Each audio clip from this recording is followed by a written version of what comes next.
O Manual de Epiteto, parte final. 34. Quando aprenderes a representação de algum prazer ou de alguma outra coisa, guarda-te e não sejas arrebatado por ela, que o assunto te espere. Concede um tempo para ti mesmo. Lembra então desses dois momentos. Um, no qual desfrutará o prazer, e outro posterior, no qual, tendo-o desfrutado, tu te arrependerás e criticarás a ti mesmo. Compara então com esses dois momentos o quanto, abstendo-te desse prazer, tu te alegrarás e elogiarás a ti próprio. Porém, caso a ocasião propícia para empreender a ação se apresente, toma cuidado. Que não te vençam sua doçura e sua sedução. Compara isso ao quão melhor será para ti teres a ciência da obtenção da vitória. 35. Quando discernires que deve fazer alguma coisa, faz. Jamais evites ser visto fazendo-a, mesmo que a maioria suponha algo diferente sobre a ação. Pois se não fores agir corretamente, evita a própria ação. Mas se fores agir corretamente, por que temer os que te repreenderão incorretamente? 36. Assim como é dia e é noite, possuem pleno valor quando em proposição disjuntiva, mas não em uma conjuntiva, assim também tomar a maior parte da comida tem valor para o corpo, mas não o valor comunitário, que é preciso observar em um banquete. Quando então comeres com alguém, lembra de não veres somente o valor para o corpo dos pratos postos à tua frente, mas que também é preciso que guarde o respeito para com o anfitrião. 37. Se aceitares um papel além de tua capacidade, tanto perderás a compostura, quanto deixarás de lado aquele que é possível que bem desempenhes. 38. Do mesmo modo que, ao caminhares, tomas cuidado para que não pises em um prego ou não torças o pé, assim também toma cuidado para que não causes dano à tua faculdade diretriz. Se guardarmos atentamente essa regra, nos empreenderemos cada ação com mais segurança. 39. O corpo é a medida das posses de cada um, como o pé o é da sandália. Se te fixares nisso, guardarás a medida, mas se fores além, necessariamente cairás no abismo. E assim, igualmente, a respeito da sandália. Se fores muito além do pé, ela torna-se dourada, em seguida púrpura, depois bordada, pois, uma vez ultrapassada a medida, não há mais limite algum. 40. As mulheres, logo após os seus 14 anos, são chamadas de senhoras pelos homens. Vendo assim que nenhuma outra coisa lhe cabe, exceto se deitarem com eles, começam a se embelezar. E nisso depositam todas as esperanças. É preciso, então, que cuidemos para que percebam que por nenhuma outra coisa são honradas, senão por se apresentarem disciplinadas e dignas. 41. É sinal de incapacidade ocupar-se com as coisas do corpo, tal como exercitar-se muito, comer muito, beber muito, evacuar muito, copular muito. É preciso fazer essas coisas como algo secundário, que a atenção seja toda para o pensamento. 42. Quando alguém te tratar mal ou falar mal de ti, lembra que ele o faz ou fala pensando que isso lhe é conveniente. Não lhe é possível, então, seguir o que se te afigura, mas o que se lhe afigura, de modo que, se equivocadamente se lhe afigura, Aquele que sofre o dano é quem está enganado. Com efeito, se alguém supuser falsa uma proposição conjuntiva verdadeira, não é a proposição conjuntiva que sofre o dano, mas quem se engana. Agindo de acordo com isso, será gentil com quem te insulta. Diz, pois, em cada uma dessas ocasiões, assim lhe parece. 43. Toda coisa tem dois lados, um suportável e outro não suportável. Por exemplo, se teu irmão for injusto contigo, não tomes por aí, isto é, que ele é injusto, pois isso não é suportável, mas toma-o antes por aqui, que ele é teu irmão, e que fostes criados juntos. Assim o tomarás de acordo com o que é suportável. 44. Estes argumentos são inconsistentes. Eu sou mais rico do que tu, logo sou superior a ti. O outro. Eu sou mais eloquente do que tu, logo sou superior a ti. Mas, antes, estes são consistentes. Eu sou mais rico do que tu, logo minhas posses são maiores do que as tuas. Eu sou mais eloquente do que tu, logo minha eloquência é maior do que a tua. Pois tu não és nem as posses, nem a eloquência. 45. Alguém se banha de modo apressado. Não digas que ele se banha de modo ruim, mas de modo apressado. Alguém bebe muito vinho. Não digas que ele bebe de modo ruim, mas que bebe muito. Pois, antes de discernir a opinião dele, como sabes que ele age de modo ruim? Assim, não ocorrerá que aprendas as representações compreensíveis de umas coisas e deis assentimento a outras. 46.1. Jamais te declares filósofo, nem, entre os homens comuns, fale frequentemente sobre princípios filosóficos, mas age de acordo com os princípios filosóficos. Por exemplo, em um banquete, não discorras sobre como se deve comer, mas come como se deve. Lembra que Sócrates, em toda parte, pôs de lado as demonstrações, de tal modo que os outros o procuravam quando desejavam ser apresentados aos filósofos por ele, e ele os levava. 46.2. E dessa maneira, sendo desdenhado, ele ia. Com efeito, caso, em meio a homens comuns, uma discussão sobre algum princípio filosófico sobrevenha, silencia ao máximo, pois o perigo de vomitar imediatamente o que não digeriste é grande. E quando alguém te falar que nada sabes e não te morderes, sabe então que começastes a ação. Do mesmo modo que as ovelhas não mostram o quanto comeram, trazendo a forragem ao pastor, mas, tendo digerido internamente o pasto, produzem lã e leite, também tu não mostres os princípios filosóficos aos homens comuns, mas, após ter-os digerido, mostra as ações. 47. Quanto ao corpo, quando tiveres te adaptado à frugalidade, não te gabes disso. Nem digas, em toda ocasião, se beberes água, que bebes água. E se quiseres em algum momento exercitar-te para uma tarefa árdua, faz isso para ti mesmo e não para os outros. Não abraces estátuas, mas se tiveres forte sede, bebe um gole de água gelada e cospe, e não digas a ninguém. 48A.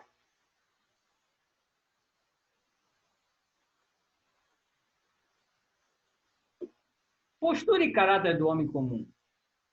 Jamais espera benefício ou dano de si mesmo, mas das coisas exteriores. Postura e caráter do filósofo. Espera todo benefício e todo dano de si mesmo. 48B. 48B1. Sinais de quem progride. não recrimina ninguém, não elogia ninguém, não acusa ninguém, não reclama de ninguém. Nada diz sobre si mesmo, como quem é ou o que sabe. Quando, em relação a algo, é entravado ou impedido, recrimina a si mesmo. Se alguém o elogia, se ri de quem o elogia. Se alguém o recrimina, não se defende. Vive como os convalescentes, precavendo-se de mover algum membro que esteja se restabelecendo, antes que se recupere. 48b2. Retira de si todo o desejo e transfere a repulsa unicamente para as coisas que, entre as que são encargos nossos, são contrários à natureza. Para tudo, faz uso do impulso amenizado. Se parecer insensato ou ignorante, não se importa. Em suma, guarda-se intensamente como se fosse um inimigo traiçoeiro. 49. Quando alguém se crê merecedor de reverência, por ser capaz de compreender e interpretar os livros de Crísipo, diz para ti mesmo: se Crísipo não escreveu de modo obscuro, ele não tem pelo que se crer merecedor de reverência. Mas o que eu desejo? Conhecer a natureza e segui-la? Busque então quem a interpreta. Ouvindo que é Crísipo, vou a ele, mas não compreendo os seus escritos. Busque então quem os interpreta. Até aí, absolutamente nada há que mereça reverência. Quando eu acho o intérprete, resta-me fazer uso das coisas prescritas. Unicamente isso é digno de reverência. Ora, se admiro o próprio ato de interpretar, e outra coisa me torno senão gramático ao invés de filósofo. Com a diferença que, no lugar de Homero, interpreto Crísipo. Então, quando alguém me disser, interpreta algo de Crísipo para mim, sobretudo enrubescerei, quando não for capaz de exibir ações semelhantes às palavras e condizentes com elas. 50. Respeita todas as coisas que foram expostas como se fossem leis, como se cometestes uma impiedade se as transgredisses. E se alguém falar algo de ti, não deis atenção, pois isso não é mais ação tua. 51.1. Por quanto tempo ainda esperarás para que te julgues merecedor das melhores coisas e para que em nada transgridas os ditames da razão? Recebestes os princípios filosóficos com os quais foi preciso concordar, e concordaste. Por qual mestre ainda esperas para que confies a ele a correção de ti mesmo? Não és mais um adolescente, já és um homem feito. Se agora fores descuidado e preguiçoso, e sempre fizeres adiamentos após adiamentos, fixando um dia após o outro, o dia depois do qual cuidarás de ti mesmo, não perceberás que não progrides, e permanecerás, tanto vivendo quanto morrendo, um homem comum. 51.2. Então, a partir de agora, como um homem feito e que progride, considera a tua vida merecedora de valor. E que seja lei inviolável para ti tudo o que se afigurar como o melhor. Então, se uma tarefa árdua, ou prazerosa, ou grandiosa, ou obscura te for apresentada, lembra que essa é a hora da luta, que essa é a hora dos Jogos Olímpicos, e que não há mais nada pelo que esperar, e que, por um revés ou um deslize, perde-se o progresso ou o conserva. 51.3. Deste modo, Sócrates realizou-se. De todas as coisas com que se deparou, não cuidou de nenhuma outra, exceto a razão. E tu, mesmo que não sejas Sócrates, deve viver desejando ser como Sócrates. 52.1.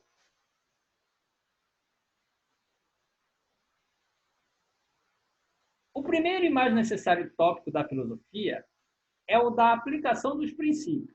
Por exemplo, não sustentar falsidades. O segundo é o das demonstrações. Por exemplo, por que é preciso não sustentar falsidades? O terceiro é o que é próprio para confirmar e articular os anteriores. Por exemplo, por que isso é uma demonstração? O que é uma demonstração? O que é uma consequência? O que é uma contradição? O que é o verdadeiro? O que é o falso?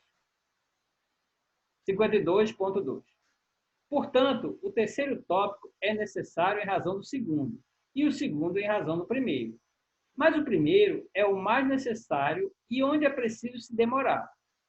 Porém, fazemos o contrário, pois no terceiro despendemos nosso tempo e todo o nosso esforço é em relação a ele.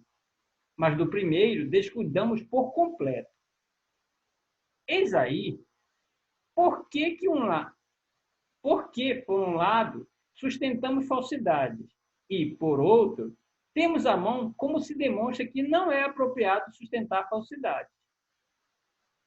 53.1.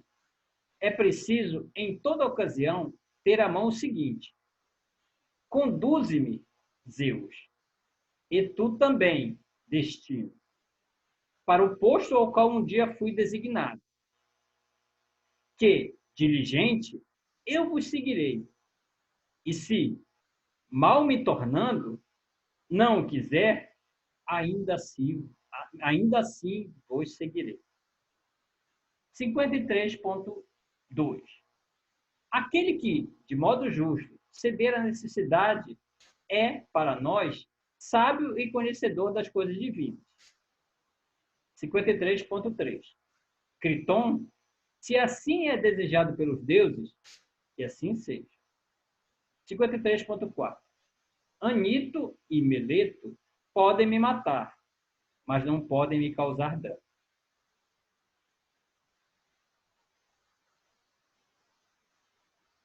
Bem, assim termina, nesse ponto, o manual de Epiteto. Uma coisa importante que eu acho nesse texto aqui é que ele tem uma série de notas. E eu vejo como importante ler essas notas, porque elas explicam um pouco tudo aquilo que foi falado no texto. Então, vamos lá. Essas notas, elas, durante o texto, haviam pequenas marcações. 1, 2, 3, 4, que eu não citei. No entanto, eu vou agora ler essas notas. E os números correspondem aos pontos onde estavam essas citações. Vamos lá. A expressão é uma expressão em latim, em grego, ou FM, não possui equivalente direto que possa dar conta de seu significado. Literalmente, traduzi-la por algumas coisas estão sobre nós, outras não. Henrique Muracho traduz a expressão semelhante, to ep emoi, por no que está sobre mim, no sentido de quanto a mim, no que me concerne. No caso do encheridion de Epiteto, a tradução poderia ser algumas coisas nos concernem, outras não. Baile 2000. Citando a mesma expressão, acentua a ideia de dependência e de poder que ela expressa, traduzindo-a por autante quil est em mon povoi, enfatizando assim a ideia de controle. Xenofonte na Ciropédica. A expressão possui imagem concreta e clara, referindo-se a algo que é colocado sobre nós, sustentando por nós, pois nos encontramos embaixo, fornecendo seu apoio.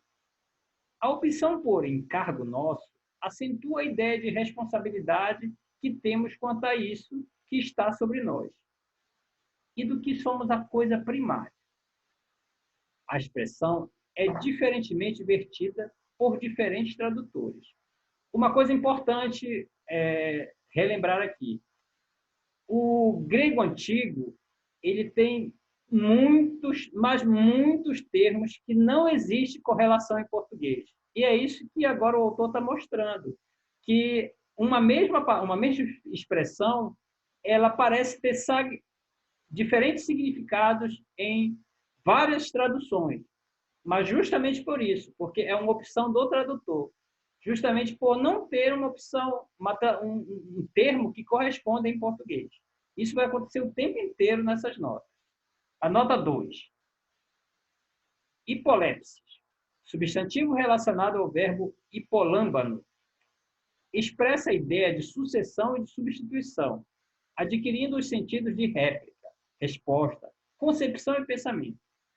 O vocábulo juízo, empregado aqui para traduzir essa noção, deve ser entendido como um parecer ou uma opinião que orienta a nossa conduta diante de um acontecimento que se nos apresenta.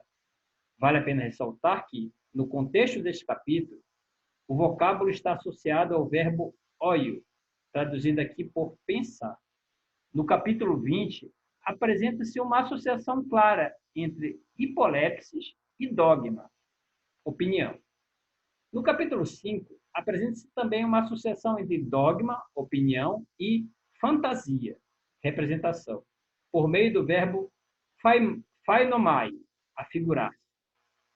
É interessante notar que o juízo, nesses exemplos, envolve a ponderação, como a consideração sobre se algo é livre ou escravo, mas também sentimentos relacionados às nossas recusas, medos e desejos. Nota 3. Horn. Substantivo relacionado ao verbo ornume, levantar-se. Designa o primeiro bote de um assalto ou ataque, adquirindo os sentidos de elan e de impulso. Entre as traduções consultadas para este vocábulo, a única exceção a impulso, como vocábulo para traduzir horn, é a opção de Aldfather 2000, que emprega choice, escolha. Horn deve ser entendido no contexto do pensamento epictetiano como o ímpeto para a ação, a tendência para agir desta ou daquela maneira diante de determinada coisa. Nota 4. Orexis. É o nome da ação do verbo orego, que apresenta o significado de estender ou tender na direção de algo. Por exemplo, estender as mãos para o céu ou para pedir algo a alguém, de onde desejo, apetite. É uma palavra difícil para ser transportada ao contexto cultural presente. Embora sua tradução por desejo seja coerente, é preciso ter cautela com ela, pois não se deve entender orexis no sentido de amaranhado de pulsões originadas em nível inconsciente, que caracteriza a visão moderna da subjetividade humana. Orexis descreve a ação de tender em direção a algo, uma forma de aprender da maneira mais precisa possível seu significado é ter em conta que orexis se opõe a eclisis, que expressa o movimento contrário, o de afastar. Nota seguinte. Para Epiteto, desejamos as coisas que consideramos boas, segundo descrito nas diatribes. Nota 5. Eclisis. Identifica a ação de declinar, expressando o movimento contrário de quilisis, que significa a ação de inclinar-se. É empregado para descrever o movimento da tropa que evita o combate ou para descrever o declínio de um astro. Oldfather 2000, White 1983 e Gourinat 1998 optaram traduzi-lo por aversão. Garcia, em 1998, por rechaço. No Aurélio, a aversão apresenta os significados de ódio, rancor, antipatia, que não cabem no presente caso. Optamos, então, por repulsa, para expressar a ideia de repelir, afastar ou evitar algo sem a conotação de aversão. Para Epicteto, repudiamos as coisas que consideramos ruins, segundo descrito nas Diatribes, outra obra de Epicteto. Nota 6. Eleuteros, livre por oposição a escravo. Para Epicteto, quem deseja o que não é encargo seu, necessariamente torna-se escravo, pois voluntariamente submete-se aos que podem proporcionar-lhe ou impedir-lhe o acesso à coisa desejada. Acolutos. Nota 7. Acolutos. Adjetivo verbal de privação da ação relacionado ao verbo colho, que significa afastar, desviar, adquirindo o sentido de impedir. Bailey, em 2000, apresenta o substantivo neutro tocólio, com o significado de obstáculo, impedimento. Assim, acolutos refere-se a algo para o que não há impedimento quanto à sua obtenção, sendo, portanto, desimpedido. Aparapodistos. Optamos traduzir o termo por sem entradas, pois trata-se de um adjetivo verbal que nega a ação relacionada ao verbo podizo, que significa sujeitar os pés com travas, referindo-se principalmente a armadilhas para animais. O substantivo feminino podistra, que pode significar tanto armadilha que prende pelos pés, quanto teia de aranhas. 9. Astênio, privado de força, no sentido de força física, vigor. 10. Colutos, é o mesmo que da nota 7. 11. Ariano. 11. Ariano se relaciona os adjetivos empregados para qualificar o que é encargo nosso e o que não é. O que é encargo nosso é livre, desobstruído, sem entraves. O que não é encargo nosso é débil, escravo de outra. Ariano foi quem escreveu o Manual de Epicteto. 12. Oio é igual a pensar, no sentido de presumir, referindo-se a coisas incertas. Daí, pressentir, crer, estimar. Nota 13. Impodizo significa literalmente meter os pés em uma armadilha. Nota 14. Pentel, verbo relacionado ao substantivo topentos, que significa dor, aflição. Nota 15. Taraço significa primariamente remexer, agitar, no sentido concreto de preparar o medicamento, agitando os ingredientes que o compõem. Nota 16. Anancaso, quer dizer forçar, constranger. Nota 17. Felicidade traduz eudaimonia. No contexto do paganismo grego, daimônios é um adjetivo que qualifica tudo o que provém da divindade ou é enviado por um deus. Associado ao prefixo eu, que é igual a bem, no sentido de coisas boas, esse vocábulo tem significação próxima à de bem-aventurança na acepção cristã. Nota 18. A noção de fantasia é de fundamental importância para a compreensão da filosofia estoica por relacionar-se tanto a questões lógicas quanto epistemológicas e éticas. Entretanto, os comentadores divergem sobre como traduzir o texto.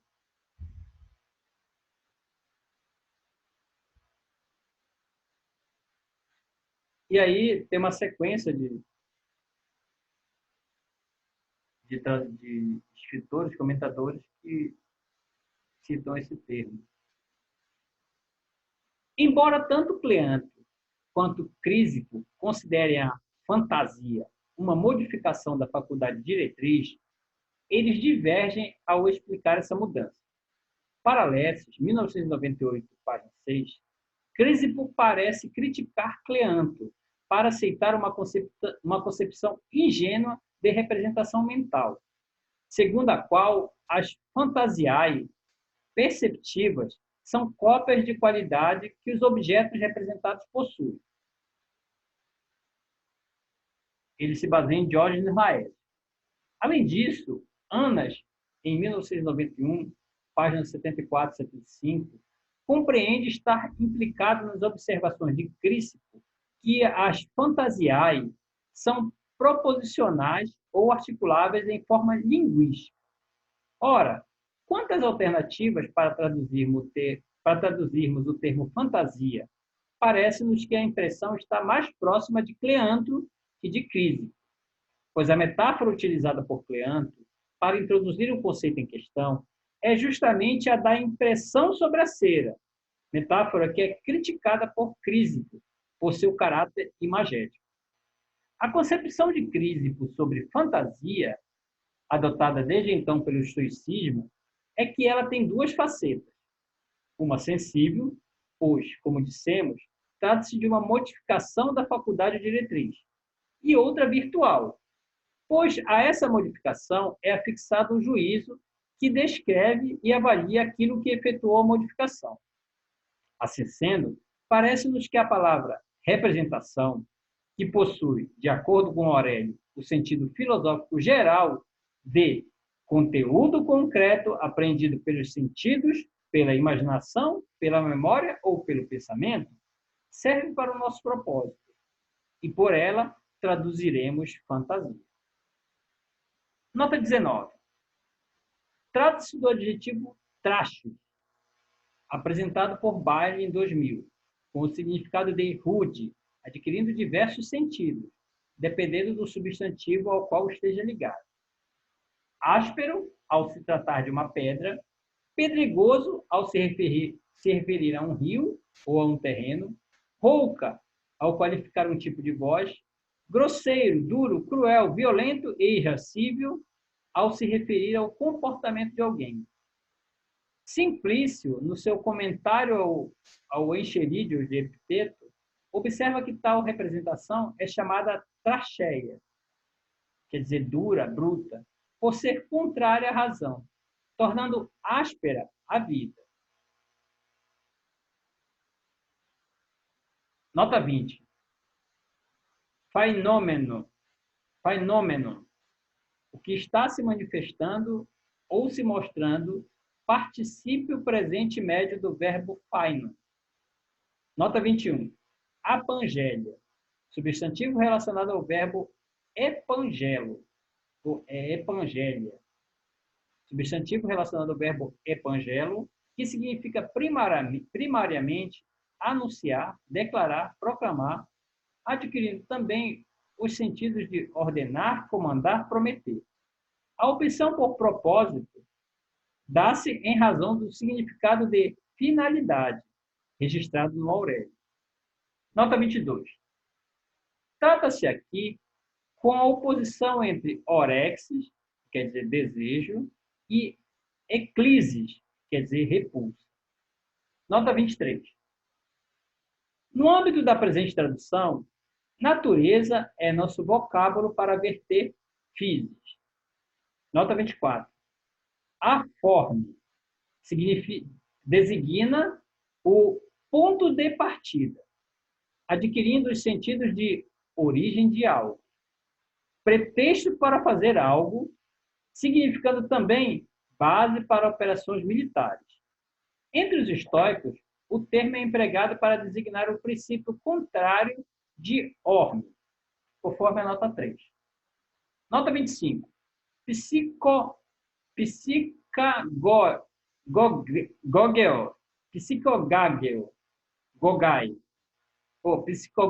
Psicogogai, significa literalmente conduzir ou evocar a psique, adquirindo os sentidos de encantar, seduzir, alegrar.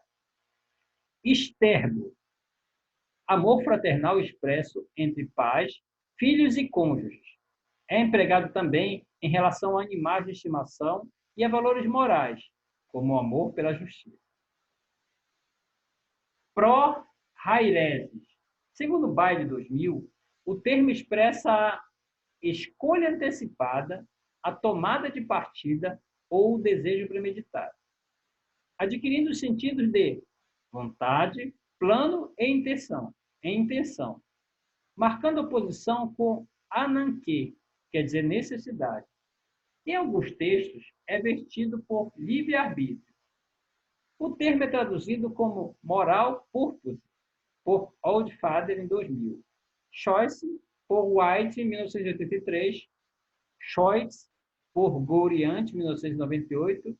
E Albedrio, por Garcia, em 1995. Nota 28.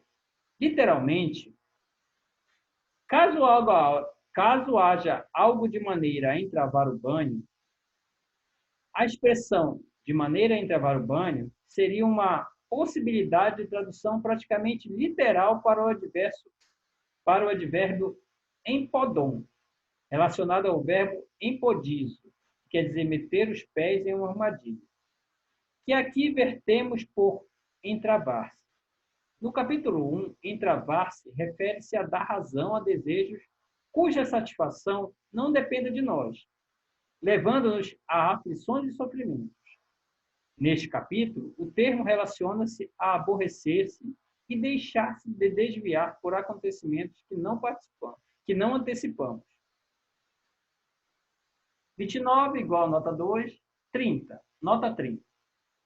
A utilização do vocábulo peixinho para traduzir Bobarion baseia-se no comentário de Pierre Hadot e Ilsentraut Hadot, La parábola de l'Escale, em Les Stoiques, Organização Derbey e Gouriant, Paris, LGF 2004. Embora Bobarion usualmente significa o diminutivo de cebola, bulbos no grego tardio, pode designar também uma espécie de polvo ou lula. Neste capítulo, segundo os Hadot, as duas palavras Colchinidion e Bobarion se referem às conchas espiraladas ou aos animais que se encontram nas praias. Nota 31.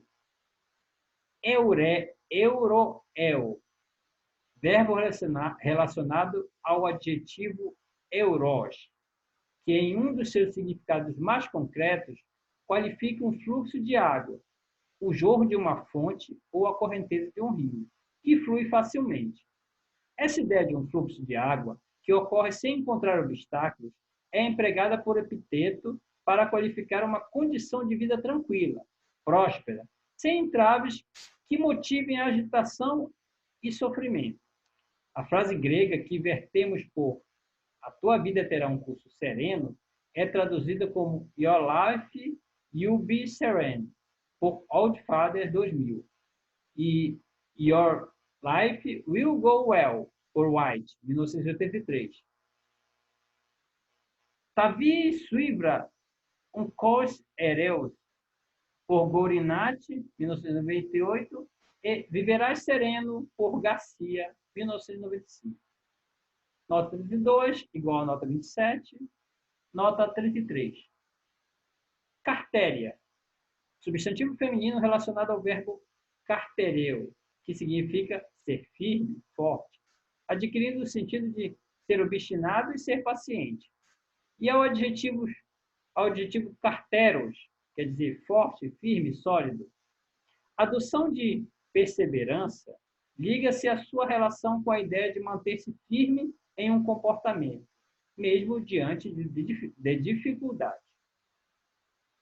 Procopto significa literalmente estirar ou alongar uma placa de metal a golpes de martelo, adquirindo o sentido figurativo de progredir, avançar em direção à alta. Nota 35 igual a nota 27, 36. Nota 36. Disciplinarmente é nossa tradução para o advérbio cosmos. Bailey, em 2000, registra os significados de com ordem e com medida. Oldfather, em 2000, e White, em 1983, o traduzem por polítene. Gourinat, 1998, por convenablemente. e Garcia, 1995, por Moderadamente. Nota 37. Neste capítulo, Epicteto faz referência à teoria dos papéis de Penácio de Rhodes, apresentada por Cícero no De Officis, tendo em mente o papel que é determinado ao homem pela divindade. Assim, na presente passagem, idiotes, quer dizer, homem comum em nossa tradução, se refere ao simples cidadão, que não é de estirpe patrícia e não tem o direito de ocupar cargos eletivos nas cidades do Império Romano. Em outras passagens, Epicteto opõe idiotes, que deve ser compreendido então por homem sem instrução, ao filósofo. Nota 38. Efetua a distinção. Refere-se ao exercício da regra apresentada ao final do capítulo 1, que o discípulo deve usar diante de uma representação bruta. Em primeiro lugar, é preciso perceber que o que incomoda não é a própria coisa que está se manifestando, mas sim a representação e, consequentemente, o juízo que se faz dela. Em segundo lugar, é preciso determinar se a representação se refere a coisas que são encargos nossos ou não. Caso se refira a coisas que não são encargos nossos, deve-se dizer prontamente: nada é para mim. Nota 39. Trata-se do verbo macarizo, tradicionalmente vertido por ser feliz. É importante ressaltar a ligação desse vocábulo com os aspectos divinos que ele encerra. Chantrain, em 1984, registra para o adjetivo macar o significado de bem-aventurado, normalmente empregado no plural, referindo-se aos deuses, os bem-aventurados. Em Homero, o adjetivo aparece também associado aos homens, qualificando a condição de alguém favorecido pelos deuses. Uma proposta de tradução literal, buscando uma estreita relação com a condição divina da felicidade, poderia ser que ele seja bem-aventurado. Nota 40 igual a nota 2, nota 41. Epitímeo. Oldfather, em 2000, traduz o termo por Yearn. White, em 1983, por crave. Gourinati, em 1998, por áspero. E Garcia, em 1995, por ânsias. Optamos por aspirar, pois o vocábulo se refere à ideia de colocar algo dentro ou em cima do peito. Nota 42. Literalmente, de onde vem esta sobrancelha? Baile em 2000, registra os sentidos figurativos de gravidade e majestade. Nota 43. Botter, em 1999, observa que se entendermos otimia simplesmente como falta de honras, o texto perde o sentido, já que tal falta de honras é para os estoicos um indiferente.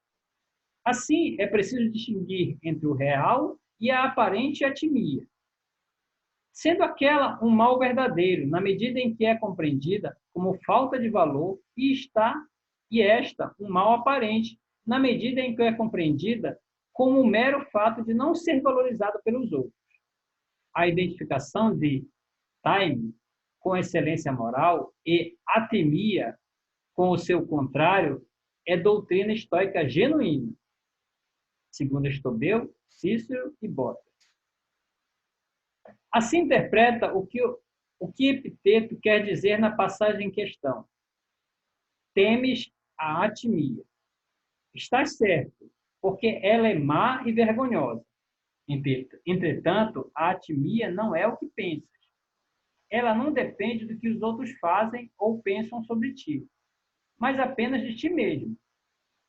Nota 44, gnome. Nota 45, literalmente fazendo essas coisas.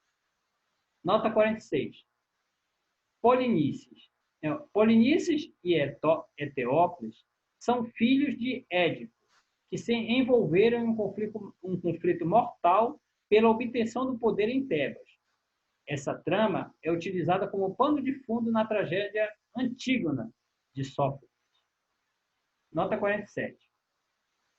Segundo Simplício, Epicteto faz aí referência à história acerca de dois amigos que, estando a caminho de Delfos, foram assaltados. Um dos amigos fugiu, abandonando o outro, que acabou sendo assassinado pelos bandidos. Quando o que fugiu chegou a Delfos e foi consultar o oráculo, foi expulso do templo. Simplício, no seu comentário ao Manual de Epicteto, assim descreve as palavras do oráculo, dirigidas ao que abandonara seu amigo. Tu, que estando presente e próximo ao amigo à beira da morte, e, todavia, não o ajudaste, para que viestes aqui? Homem impuro, profano, sai desse templo purificado. Nota 48. Deusa do panteão da Grécia Antiga associada ao amor e ao sexo. Nota 49. Literalmente, se tu ultrapassares pé acima.